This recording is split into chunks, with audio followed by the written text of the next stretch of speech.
লিডুত কোক কয়লা উদ্যোগ স্থাপনৰ বিৰুদ্ধে প্ৰতিবাদী সভা।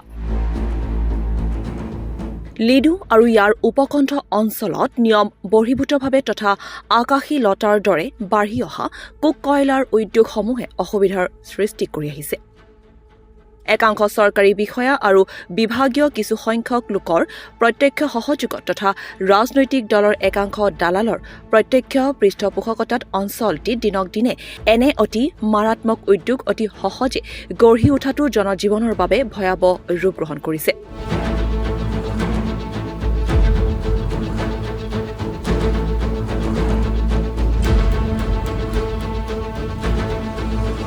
লক্ষণীয় যে লিডুৰ একমাত্ৰ গধুৰ উদ্যোগ বুলিবলৈ আছে উত্তৰ পূব কয়লা ক্ষেত্ৰ। প্ৰায় মৃতপ্ৰায় অৱস্থালৈ গতি কৰা এই উদ্যোগটোৰ দুৰ্বলতাৰ সুযোগ লৈ সম্প্ৰতি চোৰাং কয়লা ব্যৱসায়ীসকলে অলিয়ে গলিয়ে কোক কয়লাৰ উদ্যোগ গঢ়ি তোলাই নহয়, অঞ্চলটিৰ পাৰিপাৰ্শ্বিক বাতাবৰণ সম্পূৰ্ণৰূপে বিধ্বস্ত কৰি তুলিছে।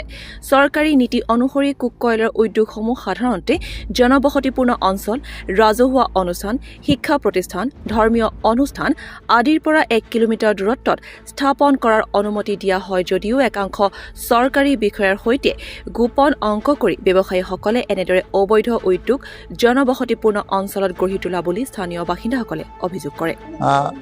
ইয়াত বহুত কথা জড়িত হৈ আছে, কিন্তু ইমান কম সময়ত ইমান কথা ক'বলৈ অসুবিধা। কিন্তু ইয়াত আইনগত ফালে মই যিহেতু আইনৰ মানুহ, আইনগতভাৱেই মই কম।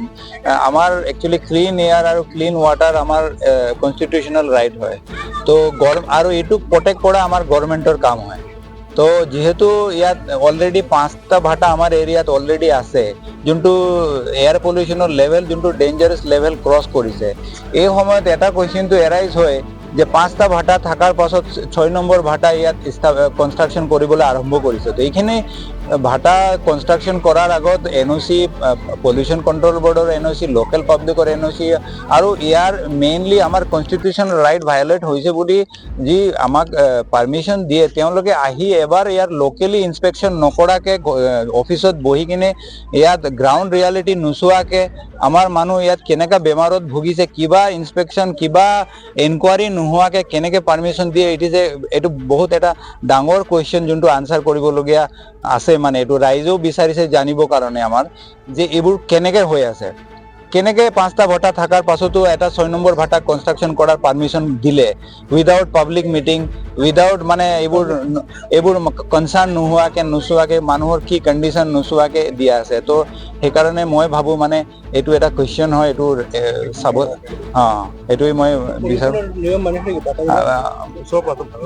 আপোনালোকে দেখি পাবই, যদি আপোনালোকে দেখি পাবই যে টিনৰ চিমনি বনাই কিনে ভাটা চলাই আছে। তো আৰু ইয়াৰ মই আৰু ক'বলগীয়া নাই। আমাৰ আপত্তি আছে, ৰাইজৰ আপত্তি আছে, মোৰ নিজৰ পাৰ্চনেল আপত্তি আছে, আমাৰ সৰু ল'ৰা ছোৱালী আছে, নেক্সট জেনেৰেশ্যন আহি আছে। আমি নিজে বেমাৰে ভুগি আছো, আমি নিজে ঠিক থাকিব নোৱাৰে, নিজৰ নেক্সট জেনেৰেশ্যনক কেনেকৈ পালিম। মন কৰিবলগীয়া যে লিডু, ৰদগাঁও আৰু তিৰাপগাঁও অঞ্চলত 20টাতকৈ অধিক কোক কয়লাৰ উদ্যোগ আছে, যাৰ ফলত অঞ্চলটিত দ্ৰুতগতিত যক্ষ্মা ৰোগী, কেঞ্চাৰ, হাঁপানি তথা চৰ্ম ৰোগীৰ সংখ্যা বাঢ়িবলৈ আৰম্ভ কৰিছে। এনে অসহনীয় পৰিস্থিতিৰ পৰা উদ্ধাৰ পোৱাৰ স্বাৰ্থত স্থানীয় বাসিন্দাসকলে প্ৰশাসনক কোক কয়লাৰ উদ্যোগ বন্ধৰ দাবীত বাৰম্বাৰ স্মাৰক পত্ৰ প্ৰেৰণ কৰিছে। শেহতীয়াকৈ আন এটি নতুন কোক কয়লাৰ উদ্যোগ লিডু, ৰদগাঁও অঞ্চলত স্থাপনৰ বাবে একাংশ কয়লা মাফিয়াই তৎপৰ হৈ পৰা কাৰ্যত স্থানীয় বাসিন্দাসকল ক্ষোভিত হৈ পৰিছে। আমাৰ এতিয়া ইয়াত মাটি এডোখৰ আছে, সেইটো মাটিডোখৰ এতিয়া যি খালী মাটি আছে ধৰক যাৰে নহওক, কিন্তু আমাৰ গাঁৱৰ মাটি হয়, তাত এতিয়া নতুনকৈ সিহঁতে বোলে আকৌ ভাটা, ইয়াততো অলৰেডি ভাটা আছে, আমি এনে প্ৰব্লেম পায়ে আছো। সেইটো পঞ্চায়তত কেনেকৈ কাগজ গ'ল, কি হ'ল, NOC পালে নাপালে নাজানো, এতিয়া বোলে নতুনকৈ ইয়াত বোলে ভাটা বনায়। সেইটো এতিয়া ভাটাটো বনালে আমাৰতো এনেও বহুত প্ৰব্লেম হৈ আছে। এই আগৰ পৰাই পানীৰ কাৰণে আমাৰ পানীৰ অসুবিধা, প্ৰদূষণ পানী পাই আছো, আমি সুবিধাকে পানীও পোৱা নাই। যিটো পঞ্চায়তৰ পৰা পানী দিয়ে সেইটো যিটো আহে সেইটো খাওঁ, আৰু যদি নাথাকিলে বেলেগ পানী আমি খাব নোৱাৰো। এতিয়া ল'ৰা পোৱালি ইমান বেমাৰ হৈছে, যিবিলাক উঠি আহিছে সিহঁতৰতো এতিয়া গেছৰ পৰা মানুহ এনেই হেৰি হৈ আছে, বা মানুহৰ বেমাৰ যিটো বেমাৰ নেৰেই। এইবিলাক যদি আৰু ইয়াত ভাটা চাটা বনিব, আমি ইয়াত থাকিব নোৱাৰা হ'বচোন। আমি ইয়াত ভাটা চাটা বনিব নিদিওঁ, আমাক সেইটোৱে লাগে। আৰু আমাৰ প্ৰতিনিধিক জনোৱা হ'ল, পঞ্চায়তৰ প্ৰতিনিধিয়ে ক'লে আমি বোলে পাব্লিকক কেয়াৰ নকৰোঁ।